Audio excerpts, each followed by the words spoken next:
Hello and welcome back to the show जिसका नाम है से यस टू जिंदगी।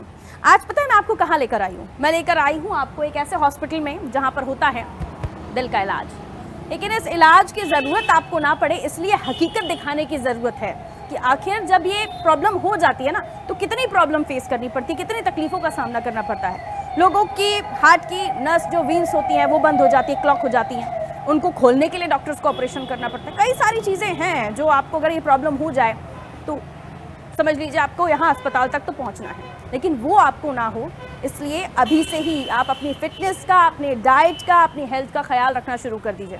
और अभी भी आप ये सोच रहे हैं ना कि अगर आपको ये नहीं करना है तो एक बार इस पूरे कार्यक्रम को देख लीजिए, फिर आप डिसाइड कीजिए कि आपको अपनी हेल्थ पे फोकस करना है नहीं करना है। अगर आपका वेट पुट ऑन हो गया है तो उसे कम करना है नहीं करना है, क्योंकि सबसे ज़्यादा प्रॉब्लम उन्हीं लोगों को होती है जिनका वेट बढ़ जाता है, ऐसा डॉक्टर्स का मानना है।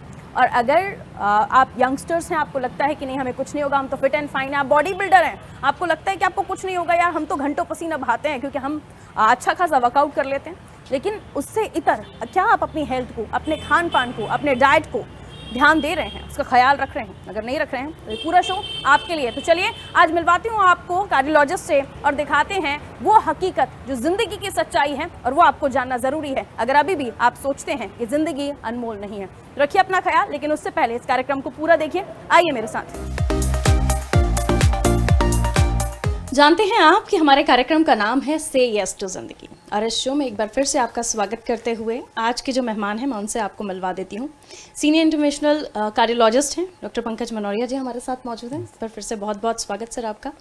सर, हमारे इस शो में हम कोशिश करते हैं कि आपकी तरफ से हमारे दर्शकों को जो ज़िंदगी की हकीकत है उसके बारे में पता चले, क्योंकि जब हम दिल की बात करते हैं, अपनी धड़कनों की बात करते हैं, तो उसे स्वस्थ कैसे रखना है उसके लिए लोग आज से ही प्रेरित हों, इस बारे में भी हम बात करने की कोशिश करेंगे। क्योंकि आज का हम जो सिनेरियो देख रहे हैं कोरोना के बाद से, काफ़ी लोग अवेयर हैं, लेकिन काफ़ी लोग अब भी नहीं चाहते कि वो अपने हेल्थ को लेकर सोचें, या फिर उन्हें लगता है कि जाना तो एक ना एक दिन ज़िंदगी में सभी को है। ये वाले जो थॉट्स हैं ये बड़े कॉमन हो चले इन दिनों, लेकिन इसको ना कहते हुए ज़िंदगी को हाँ कहें। कैसे बताएंगे आप हमारे दर्शकों को क्या कुछ फेस करते हैं आप दिन भर के अपने रूटीन में? देखिए, मेरा तो रोज़ का ही देखना का है कि रोज़ यंग पेशेंट्स आते रहते हैं ऑल एज के। पहले तो क्या था, हार्ट अटैक का जो प्रेवलेंस था वो 5th और 6th डिकेड में कि आता था, लेकिन अब देखते हैं कि 20-30 साल के लड़के भी आने लगे। लेटेस्ट एक 22 साल का लड़का MSCT का स्टूडेंट, मतलब उसको हल्का सा चेस्ट पेन हुआ, यहाँ आया और यहीं बैठे बैठे वो कोलैप्स हो गया। Oh my God. तो उसको फिर हमने मसाज करा, यहीं CPR दिया, और CPR करते करते उसको ले गए। तो फिर अब उसकी CPR करते करते हमने उसकी एंजियोग्राफी करी तो पाया कि इसकी मेन नस 100% चोक हो गई थी। तो उसका अर्जेंट में ही बहुत सीरियस हालत में उसका ऑपरेशन करा गया, और उसकी फिर नस जो बंद थी उसको खोल दिया गया। तो फिर अल्टीमेटली टाइमली सब ठीक हो गया, तो वो ठीक हो गया। लेकिन जैसा आपने कहा ना, एज आज कोई लिमिट नहीं है। मतलब 22 साल का जो स्टूडेंट MSCT का, आप क्या समझ सकते हैं, सोचिए। और उस तक भी आजकल ये अटैक का प्रेवलेंस बहुत बढ़ गया है।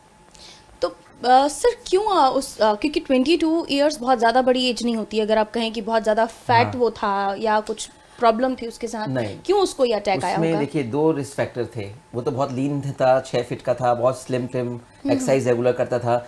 लेकिन एक तो क्या, स्मोकर था थोड़ा वो, और दूसरा क्या, वो पोस्ट उसको कोविड हुआ था 2 या 3 महीने पहले। ओके। तो पोस्ट कोविड भी क्या, ब्लड क्लॉटिंग की टेंडेंसी बढ़ जाती है, ब्लड काफ़ी थिक हो जाता है, ब्लड की थ्रोम्बोजेनिसिटी बढ़ जाती है। तो ऐसे केसेस में कई बार देखा गया, यंग एज में भी जो अटैक आ रहे हैं उसमें काफ़ी कुछ कोविड का भी कुछ रोल रहता है इसमें कई बार। तो यानी कोविड की, और उसके बाद क्योंकि अब आप ये जिक्र कर रहे हैं इस बात का, तो मैं इसको और कंटिन्यू लिए जा रही हूँ अपने व्यूअर्स के लिए कि अगर आपको कोविड हुआ है और आप यंग भी हैं, आप फिट भी हैं, आप वर्कआउट भी कर रहे हैं, तो किस तरह से ध्यान रखना होगा? फिर भी देखिए, अगर आपको कोविड हुआ है तो आपके ब्लड में क्लॉटिंग की टेंडेंसी बढ़ जाती है, चाहे यंग हो चाहे ओल्ड में ज़्यादा होता है मानते हैं, लेकिन यंग में भी हो सकता है।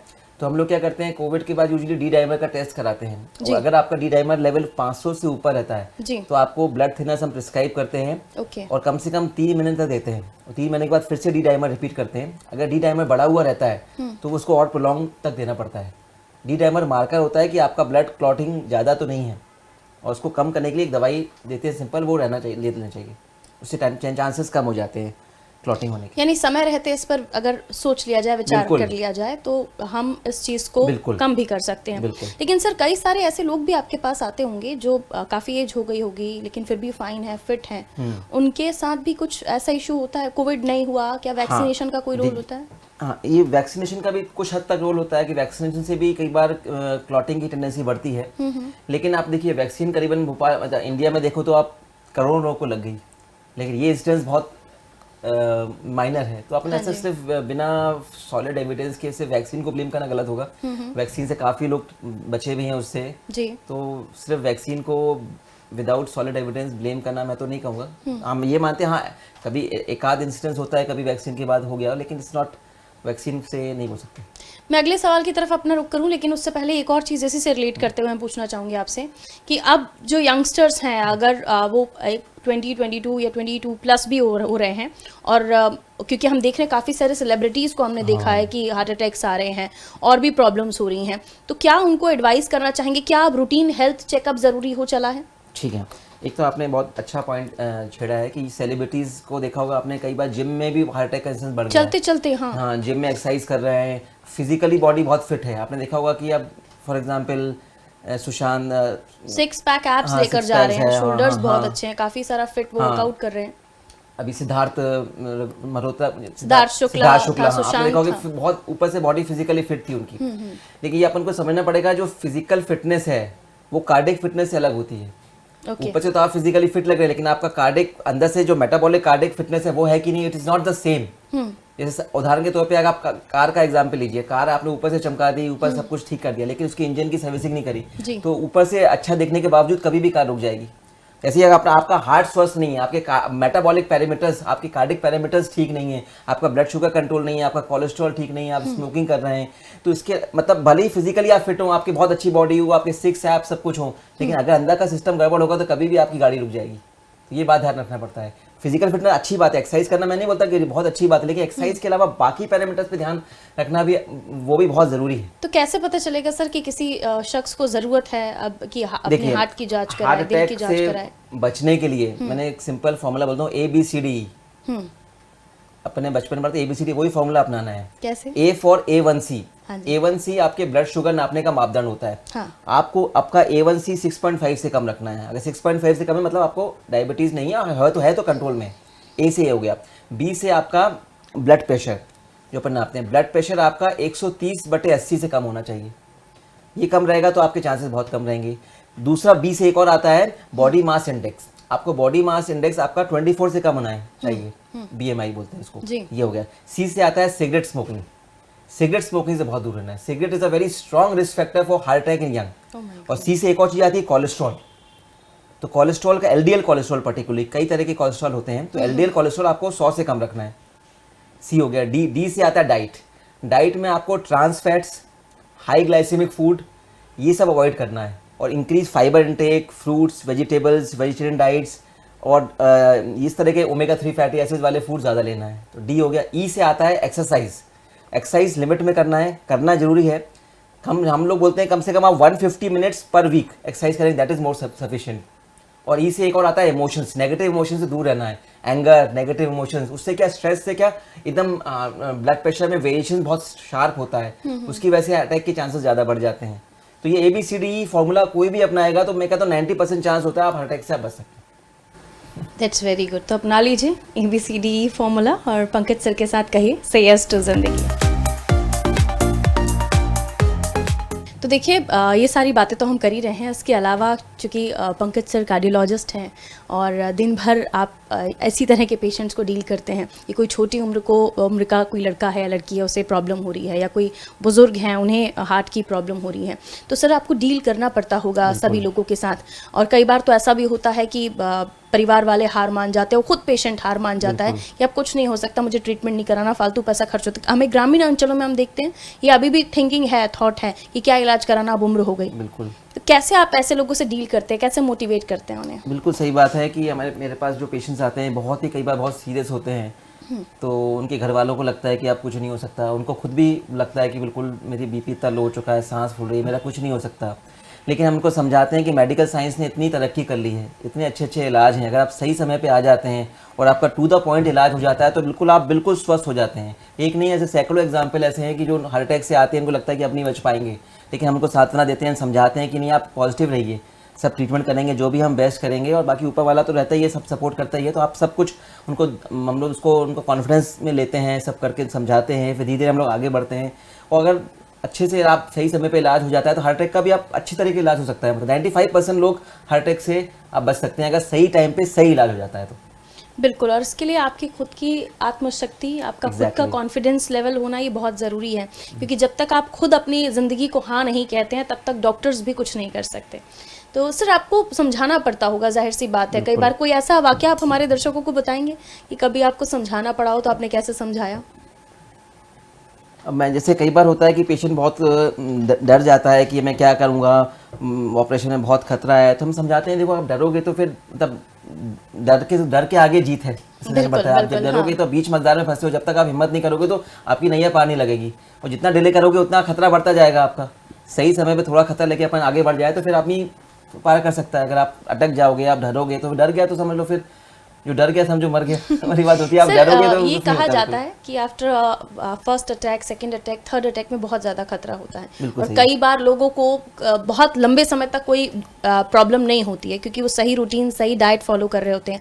आप लोगों के दिखाए हुए रास्ते पर जिस तरह से आप बताते हैं वो फॉलो कर रहे होते हैं, तो एक लंबी ज़िंदगी भी वो जीते हैं। बिल्कुल, मैंने कहा ना आजकल इतने ज़्यादा अच्छी दवाइयाँ आ गई हैं, इतना अच्छा इलाज आ गया कि अगर आपने सही से अपनी लाइफस्टाइल सही रखी है, आप नियमित रूप से मेडिसिन वगैरह सब ले रहे हैं, तो आपकी ज़िंदगी आप बिल्कुल जैसे नॉर्मल आदमी की ज़िंदगी अटैक के बाद भी आप व्यतीत कर सकते हैं। सब चीज़ अच्छा हो सकता है, बस आप हिम्मत रखिए, दवाई रेगुलर खाते रहिए, लाइफस्टाइल मेंटेन करके रखिए, तो आप बता नहीं सकते कि इसको हार्ट अटैक आया है कि नहीं आया। आप you can live as long as just like the people who didn't have heart attack. Same ये आप भी मानते हैं कि बढ़ता हुआ वेट इन दोनों बीमारियों की जड़ है? बिल्कुल, ओबेसिटी का प्रेवलेंस बहुत बढ़ गया है, और वेट बहुत इंपॉर्टेंट रिस्क फैक्टर होता है डायबिटीज़ होने का, हाई ब्लड प्रेशर होने का और हार्ट अटैक होने का। तीनों ही का बहुत बड़ा रिस्क फैक्टर होता है। इसलिए हम बोलते हैं कि एक तो आपका BMI जो मैंने बताया वो 24 से कम रखना है, और एक वेस्ट सर्कमफ्रेंस, जो वेट जो होता है, जो सबसे खतरनाक वेट होता है, जो आपके कमर के आसपास जो वेट होता है वेस्ट का, वो आपको कंट्रोल में रखना है।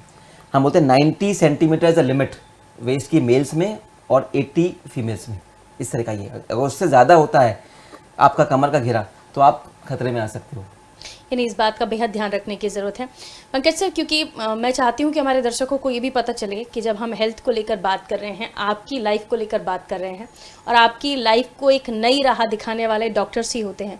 सर, आपकी लाइफ में आपने क्यों डॉक्टर बनना डिसाइड किया, या आप क्यों इस प्रोफेशन में आए? और क्योंकि बहुत डिफ़िकल्ट होता है इस प्रोफेशन में पेशेंट्स को खास तौर पर डील करना, और रोज़ आप जो देखते हैं, हम नॉर्मल लोग देखते हैं तो हमें तो रोना आ जाता है, फिर कैसे आप अपने इमोशंस को कंट्रोल करते हैं? बेसिकली क्या मेरा स्ट्रॉन्ग जो इंस्पिरेशन था तो मेरे father doctor PC Manoria, he was also a cardiologist, he is still a cardiologist. मतलब वो स्टार्टिंग से उनको देख के, उनसे इंस्पायर होके, he was very hard working, and और उसी से मुझे इंस्पिरेशन मिला कि मुझे भी कार्डियोलॉजिस्ट ही बनना है। तो ही वाज माय मतलब role model you can say, and my inspiration, and I am daily getting inspiration from him. We live together, and still at the age of 74 he's still working very hard, seeing the patients and devoting his entire life to the patients. तो father से आपको ये वे मिला। Exactly. And the same legacy is continuing. My daughter also, he just cleared his NEET now. He's in the Gandhi Medical College first year. Okay. So he's also taking the legacy forward. इस तरह से कर रहे हैं। यानी लोगों की ज़िंदगी, उनका दिल, उनका धड़कन बचाने के लिए आप लोग सभी पूरा परिवार काम कर रहे हैं। बहुत बेहतरीन। लेकिन सर, उसके बाद क्योंकि आप हॉस्पिटल में आते हैं, टाइम देते हैं, कई बार रात को भी भाग कर आना पड़ता होगा, कोई इमरजेंसी होती है, तो फिर फैमिली को और इस काम को मैनेज करना, अपने पेशेंट को मैनेज करना कैसे पॉसिबल करते हैं? सफल डॉक्टर बनने का इसके लिए फैमिली का बहुत बड़ा रोल होता है कि आपकी जो वाइफ है, आपके बच्चे हैं, दे शुड अंडरस्टैंड कि sometimes at that 12th midnight या 2 बजे रात में या बीच में ड्यूरिंग डिनर टाइम समटाइम जाना पड़ता है। तो ये सब समझना पड़ता है, बिकॉज हमारा जो काम है कार्डिक का तो और ही बहुत ही इट्स वेरी क्रिटिकल काम, उसमें एवरी मिनट काउंट्स बोलते हैं, टाइम इज़ मसल या टाइम इज़ मनी बोलते हैं हार्ट वाले पेशेंट्स में, तो बहुत जल्दी ऐड करना पड़ता है। तो ये बहुत बार होता है। नाउ दे एवरीबडी अंडरस्टैंड्स कि ये इमरजेंसी होती है, तो दे आर वेल प्रिपेयर्ड कि कभी भी कुछ he can go any time, किसी भी समय जाना कभी भी पड़ता है। जाना कई पड़ बार सकता तो है, हमने ये भी सुना है कि आप किसी भी खुद की भी पर्सनल इमरजेंसी हो, आपके परिवार में भी कोई बड़ी इमरजेंसी हो, हाँ, वो तब इसके भी अलावा आपको ये काम अपने तो कब बंद नहीं कर सकते आप, ऑलवेज 24/7 होता है। अपने कर्तव्यों को सबसे पहले आगे रखना पड़ता है। Exactly. और इसलिए हम डॉक्टर्स को भगवान भी कहते हैं, और सच में ही भगवान का ही रूप होते हैं कि आपके ज़िंदगी को जाते जाते खींच कर बचा लेते हैं। वो 22 साल के स्टूडेंट का ही आपने एग्जाम्पल दिया, अगर सही समय पर उसको इलाज नहीं मिलता तो न जाने क्या हो जाता। लेकिन उसके पीछे गलती क्या थी? उसके पीछे गलती थी उनका स्मोकिंग करना, उसके पीछे गलती थी उनकी ज़िंदगी में उन्होंने जो छोटी मोटी गलतियाँ की। आजकल स्मोकिंग ट्रेंड है, दोस्तों के बीच में आप यूं ही एक सिगरेट फूंक लेते हैं और आपको लगता है कि नहीं ओके, लेकिन वो कब आपकी आदत बन जाता है, आपकी लत बन जाता है और आपको परेशान करने लगता है और आपके दिल तक पहुंच जाता है, ये आपको भी पता नहीं चलता। तो ये तो है सर की लाइफ के बारे में भी बातें, उनके पेशेंट के बारे में भी बातें, और जो सर ने कुछ फॉर्मूलाज बताए ABCD उसका भी ध्यान रखने के लिए आपको कहा गया है। जो कि आप मोटिवेट रहेंगे, आप एक्टिव रहेंगे, जागरूक रहेंगे तो अपनी ज़िंदगी को आगे लंबा जिएंगे और जीते चले जाएंगे और अपने बच्चों को भी सिखा पाएंगे, क्योंकि हम जब करने लगते हैं तो जाहिर सी बात है परिवार वाले उसको फॉलो करते हैं। सर, क्योंकि हम जब इस कैमरे के बैक के पीछे जब हम चर्चा कर रहे थे तो सर ने मुझे बताया कि आपके अंदर कुछ हिडन टैलेंट्स हैं जो आपने किसी को नहीं दिखाया अभी तक, लेकिन चूंकि मेरे व्यूअर्स के सामने आप आए हैं तो मैं चाहूँगी कि कुछ जो भी आपकी हॉबी हो, जो भी आप सोचते हैं करना, क्योंकि एक डॉक्टर्स के इतर आपके अंदर भी बहुत सारी चीज़ें होती हैं, क्या बताएंगे, क्या चाहेंगे आप हमारे दर्शकों को बताना? बस अंत में मैं एक छोटी सी कविता के माध्यम से अपने हृदय को कैसे स्वस्थ रखें जी, वो अपने ऑडियंस को बताना चाहूँगा। तो अर्ज़ किया है कि 2 फेफड़े 2 गुर्दे 2 आँखें, पर दिल बेचारा एक, उसका ख्याल करके तो देख, छोड़ दे बीड़ी सिगरेट का नशा, कर देगी ख़राब ये दिल की दशा। थोड़ा वॉकिंग कर लो, थोड़ा वज़न घटा लो, अपने ही दिल पे थोड़ा तरस तो खा लो। वाह फास्ट फूड और फैट को कम करो प्यारों, वेजिटेबल और फ्रूट से जुड़ो ज़्यादा यारों। शुगर और बीपी का तुम रखो कंट्रोल, और बढ़ने ना दो अपना कोलेस्ट्रॉल। सो इन सब बातों का जो रखे ख्याल, उसका दिल रहे जवान सालों साल सालों साल। क्या बात है सर, आप तो लिटरली मतलब डॉक्टर होने के साथ साथ एक कवि भी हैं, और बहुत अच्छे से आपने अपने लोगों को, जो आपके फैंस हैं, जो आपको प्यार करते हैं और जो आपके प्रोफेशन को प्यार करते हैं, उन्हें आपने बहुत अच्छे से समझाने की कोशिश की। अब चूँकि वक्त है उन लोगों से भी मुलाकात का जो इस दौर से गुजरे हैं और आज अपनी ज़िंदगी को हाँ कहकर जिंदा हैं, खुश हैं, मस्त हैं, और डॉक्टर साहब को भी थैंक यू बोलते हैं क्योंकि उनके ही पेशेंट्स हैं। और इसके अलावा उनके इलाज के दौरान, क्योंकि कई पड़ाव आते हैं जब आपको कोई भी प्रॉब्लम होती है, फिर चाहे वो छोटा सा घुटने की चोट हो, पैर की चोट हो या आपके दिल की बात हो, तो चलिए दिल के मरीजों से आपकी मुलाकात कराते हैं। तो इस वक्त में हम हैं डॉक्टर पंकज सर के हॉस्पिटल में, जहाँ पर कई सारे ऐसे पेशेंट्स हैं जिनका ट्रीटमेंट हो रहा है। कई ऐसे पेशेंट्स थे जो क्रिटिकल भी थे, लेकिन उनको ट्रीटमेंट देकर उनको सही इलाज सही समय पर मिला और अब वो ठीक हैं। पंकज सर क्या बताएंगे, कौन से वो पेशेंट्स हैं जो अब वाकई अपनी ज़िंदगी को हाँ कह बैठे हैं? ये मिस्टर थॉमस हैं, ये 3-4 दिन पहले आए थे, बिल्कुल मेजर अटैक से आए थे। इनकी काफ़ी धड़कन भी बिल्कुल 20-25 पे आ गई थी, तो उनको हमने टेम्पररी पेसमेकर लगाया था तुरंत। उनकी मेन आर्टरी चोक थी जी, तो उसको ओपन करके उसमें 2 स्टैंड लगाए थे, तो फिर धीरे धीरे करके आप काफ़ी ठीक हैं, बस डिस्चार्ज के लिए वेट कर रहे हैं। कैसे हैं थॉमस सर आप? अभी मैं काफ़ी ठीक हूँ। आप ठीक हैं? आप बिल्कुल अभी ठीक है। आपको जब प्रॉब्लम हुई थी उसके बाद अब आप खुश रहें? जब प्रॉब्लम सीरियस प्रॉब्लम था, इधर आने के बाद ही मैं सक्सेस हुआ है। इसके बाद क्या करेंगे? इसके बाद क्या है, बस काटेगा। घर पे जाके बच्चों के साथ खेलेंगे, मस्त करेंगे? अब बच्चों के साथ क्या है, मैं और बेटी रहता हूँ, अभी बच्चे सब इधर है ही नहीं है, तो बस ऐसे ही रहूँगा, अच्छे रहूँगा। मैं भी 2 मिनट कुछ बोलना चाहूँगी। मैं इनकी बेटी हूँ और मुझे इस हॉस्पिटल में सबसे अच्छा सर का ये लगा कि sir without wasting any time, और डिसीजंस जो रहते हैं ये सर के बहुत क्विक रहते हैं। मतलब दूसरी जगह जाते हैं, वेट करते हैं, फिर डॉक्टर आते हैं, यहाँ पे पेशेंट आता है, पेशेंट पहुँचता है, तभी सर भी आ जाते हैं। और जो डिसीजंस और जो इनका जो है प्रोसेस वो इतना फास्ट है और इतना सक्सेसफुल है। स्टाफ एंड ऑल सारे लविंग केयरिंग, मतलब हमको 8 दिन हो गए लेकिन हमें ये नहीं लगा कि हम एक हॉस्पिटल में हैं। और आज जो पापा अलाइव हैं वो सिर्फ पंकज सर की वजह से है, और सारे टीम मेंबर्स एवरीबडी, मतलब सारे लोग अच्छे हैं। और जो हैं आज पापा वो सर की वजह से। जब शुरुआत में ये प्रॉब्लम हुई थी, जब आप हॉस्पिटल आए थे, उस वक्त क्या सोचा था आपने, अब क्या हो सकता है? हमने तो मतलब ये सोचा था कि 10% चांस है, मतलब पापा की इवन आवाज़ तक चली गई थी और हम लोग एम्बुलेंस में आए थे ऑक्सीजन दे के, और उस समय कुछ भी नहीं पता था, मतलब हमारे सामने अंधेरा था। It was all Pankaj sir, मैंने बोल दिया था सर आपको जो भी डिसीजंस लेना है आप ले लीजिए, जो भी प्रोसेस करना है कर लीजिए। और सर ने इवन मनी भी नहीं देखा कि हमने मनी डिपॉजिट किया या नहीं किया, नथिंग लाइक दैट। सिर्फ मेरा इतने ही वर्ड्स थे, सर आप कर लीजिए, जो होगा अपन उसके बाद कर लेंगे, आप इसकी टेंशन ना। सर ने सिर्फ वो वर्ड से पापा का जो भी प्रोसेस था वो स्टार्ट किया, वो मुझे बहुत अच्छा लगा। क्योंकि दूसरी जगह पहले मनी एंड ऑल, पर for sir money is not a matter, patient is everything.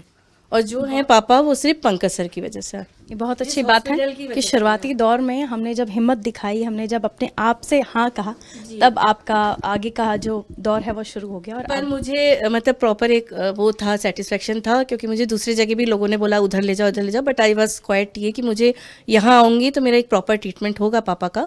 और when operation was going on everybody was saying patient is very serious like that. यहाँ पंकज सर का रोल बहुत इंपॉर्टेंट हो जाता है। पंकज सर जब आपके पास ये आए तब जाहिर सी बात है इन्होंने आप पर ट्रस्ट किया, विश्वास किया, आपने इन्हें मोटिवेट किया होगा। वो बहुत ज़रूरी होता है मोटिवेट करना, सामने वाले को कॉन्फिडेंस में लेना कि थोड़ा हिम्मत रखो, सब कुछ ठीक हो जाएगा। मैंने कहा जैसे ट्रीटमेंट काफ़ी एडवांस हो गया है, सब कुछ इक्विपमेंट्स अच्छे हो गए हैं, दवाइयाँ बहुत अच्छी हो गई हैं, तो सही समय पे अगर अपन हिम्मत रखें तो फिर आदमी की लाइफ बच सकती है और बिल्कुल नॉर्मल जैसा लाइफ आगे वो व्यतीत कर सकता है।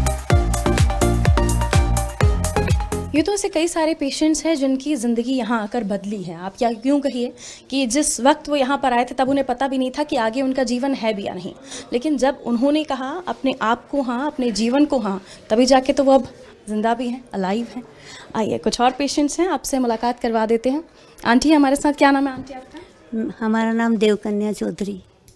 इससे पहले आप कितने दिन आई थे? इससे पहले कौन से दिन आए थे? मैं 26 तारीख को आई थी। और अब ठीक हैं आप? बिल्कुल ठीक। क्या हुआ था आपको? मुझे पेन हुआ था। और उसके बाद आपका ऑपरेशन हुआ है? जी हाँ। अब ठीक फील कर रही हैं? बिल्कुल ठीक फील। अब डिस्चार्ज होने वाली हैं? कल डिस्चार्ज होंगी। क्या बात है, इस मुस्कुराहट पे ही तो प्यार आता है।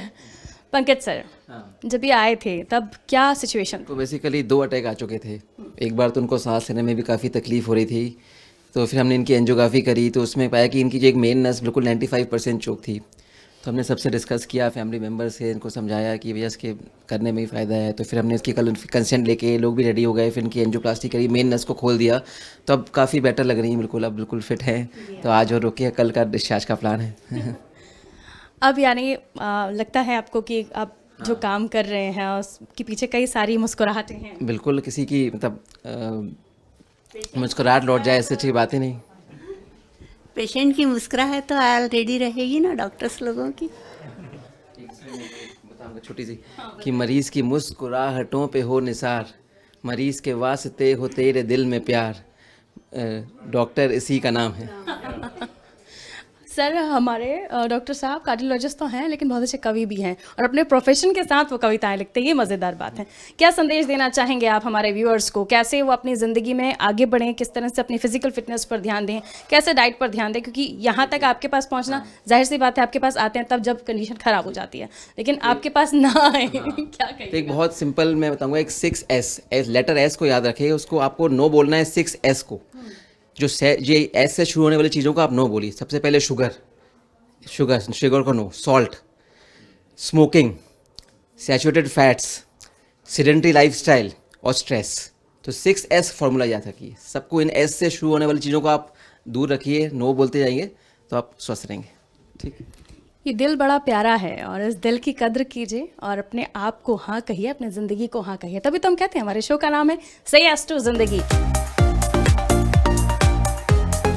कहते हैं ना हम, जिंदगी बहुत अनमोल है, इसका ख्याल रखिए, क्योंकि जब ये किक करती है ना तो सारी चीज़ें ख़त्म हो जाती हैं। और बात जब दिल की हो, आपकी सेहत की हो, तो आज से ही जुट जाइए, क्योंकि इस जगह तक आपको आना ना पड़े, किसी भी अस्पताल में आपको जाना ना पड़े, उससे पहले ही अपनी हेल्थ को हाँ कहिए, अपनी जीवन को हाँ कहिए, अपने डाइट को हाँ कहिए। और जो बाहर का फूड है ना, फास्ट फूड, जिसका आप आजकल बहुत शौकीन हो गए, फास्ट फूड, पिज़्ज़ा, बर्गर्स, मेहरबानी कीजिए इनको थोड़ा कम कर दीजिए अगर आप इन्हें छोड़ नहीं सकते तो। लेकिन अपनी सेहत का, अपने दिल का ख्याल रखिए, क्योंकि हार्ट अटैक या हार्ट से रिलेटेड डिसीज़ देखकर उम्र नहीं आती है, ये कभी भी आपको लग जाती हैं और आपके जीवन को खराब कर देती हैं, कभी कभी खत्म भी कर देती हैं। रखिए अपना ख्याल, दीजिए इजाजत, बाय बाय।